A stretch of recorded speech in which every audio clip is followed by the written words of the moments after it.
Erokamano kuom keto Ramogi TV kani maromo ute thieth 3,527 oseketi e listi mokwongo mar okumba mar thieth mar SHA dhi chulo gope mag okumba machon mar NHIF chudo mosedeko kuom mahawo higni 3 koro. Magi gin ute thieth mag gopegi ne nie piny mar milion 10. Moko kuomgi kata kamano SHA noduoko gopegi piny kendo koro omi thuolo mar oro apil kod neno moromo. To kaka Judith Omondi bende leronwa, riwruoge mag ute thieth go kamoriwo Rupa ywak ni mbui mane oting'o neno mag gopego oruch oko kendo koro kelo pogruok e paro. Kuom mahawo higni 4 koro, ute thieth mag ji giwegi kod mag piny owacho mane ochiwo thieth e bwo okumba mar thieth machon mar NHIF osebedo ka dhiro piny owacho mondo mi ochul gopegi ma osenindo nyaka ne okumba no loki nyaka ema koro iluongo ni SHA. E bajet ma hik omenda ni ne oket maromo bilion 4 ne chudo mag gopegi kendo nyaka sani okumba mar thieth mar SHA oseyango ute thieth maromo 3,527 ne chudo ma okwongo mabiro mana nywando gope mane piny mar milion 10. Based on the 4 billion shillings that was availed by the government to settle the outstanding NHIF claims for facilities for any amount below 10 million, we did the adjudication, we finalized on that, we came up with a list of about 3,527 facilities who were eligible for payment of amounts below 10 million.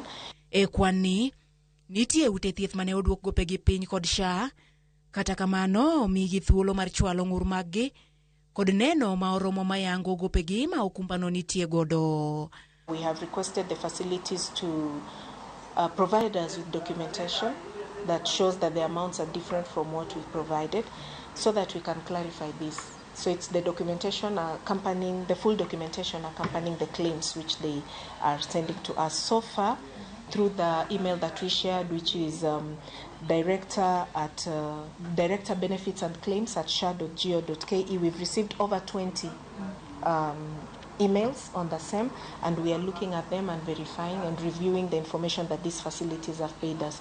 SHA osingo keto winjruok kata kamano gichiwo mana nyaka tarik 31 dwe ni mar 7 ne ute thieth duto man kod ng'ur magikoni atamalo 90 ne oyie ka par ma odong' ema koro deko chudo ji mamoko. Once we get the full spectrum of the facilities that require clarification, the date of which we've set latest submission by 31st July 2026. Once we have that, we'll know the spectrum it covers. But as per the sign-offs that we've had while engaging with the facilities, I'll put that at about 90% or more who have accepted. But the final number will be known once by Friday. We will have the final number. Payments will start once we have finished the sign-off process. Because remember, we have 4 billion shillings.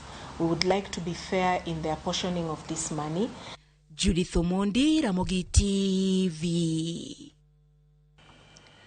Sirikand Kenya oyango chiwo lesen ne piny Ingresa mondo dhi nyime kod tiegruok mar jolweny pinyno e bwo chenro motisi ni Batuk e gwenge mag Nanyuki. Kaka Cynthia Onyango leronwa, jakom komiti e od bura mamalo mochung'ne arita kod